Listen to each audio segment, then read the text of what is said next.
আসসালামু আলাইকুম, সুলতানা কিচেনে আপনাদের সবাইকে স্বাগতম। আজকের রেসিপি স্পেশাল ভুনা খিচুড়ি তৈরির জন্য আমি একটি প্যানে রান্নার সাদা তেল কিছুটা নিয়ে নিব। এখানে সরিষার তেল অ্যাড করব।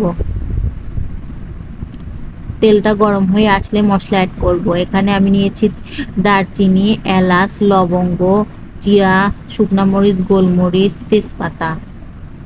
এখানে 2টা শুকনা মরিচ দিয়ে দিব। কিছুটা দারচিনি দিয়ে দিব। 2টা তেজপাতা দিয়ে দিব। কিছুটা জিরা, 5টা গোলমরিচ, 4টা এলাচ, লবঙ্গ 3টা দিয়ে মশলাটা ভেজে নিব। এখানে পেঁয়াজ কুচি অ্যাড করব। আপনারা আপনাদের মেজারমেন্ট অনুযায়ী অ্যাড করবেন। 1 মুঠ রসুন দিয়ে দিব। 1 মুঠ কাঁচামরিচ দিয়ে দিব। মশলাটা তেলের সাথে ভালো করে ভেজে নিব।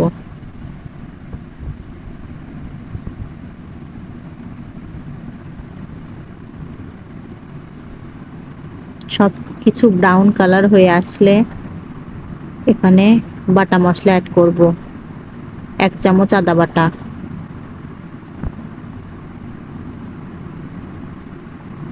1/2 চামচের একটু কম রসুন বাটা।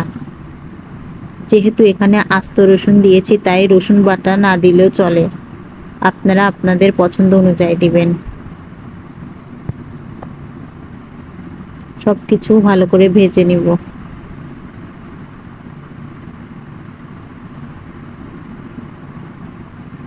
1/2 চামচ হলুদ গুঁড়া ভালো করে দিয়ে নেড়ে নেব।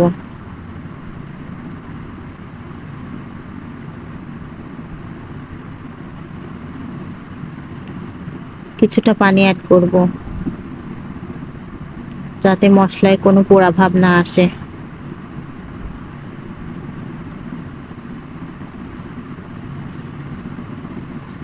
দেড় চামচ জিরা গুঁড়া দিয়ে দিব।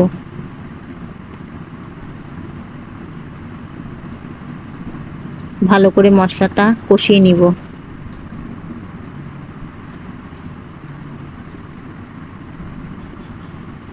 1 চামচ ধনিয়া গুঁড়া দিয়ে দিব।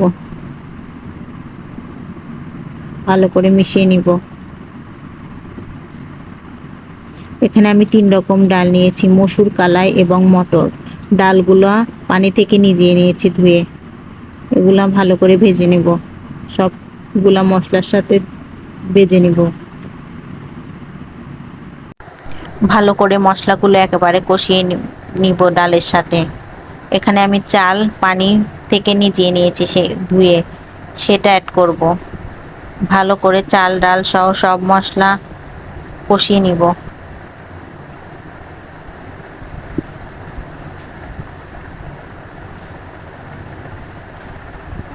ভালো করে নাড়তে হবে যাতে পুড়ে না যায় নিচে।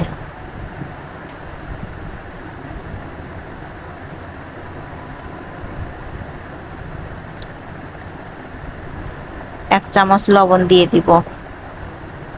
আপনারা আপনাদের মেজারমেন্ট অনুযায়ী লবণ দিবেন। ভালো করে সবগুলো একসাথে মিশিয়ে নিব। যখন নাড়া যাবে না, মশলা সবকিছু শক্ত হয়ে আসবে, তখন পানি দিয়ে দেব। এখানে আমি চাল আর ডাল সহ 1 কেজি পরিমাণ নিয়েছি, সেই অনুযায়ী 2 কেজি পানি দিব। এখানে আমি গরম পানি অ্যাড করব।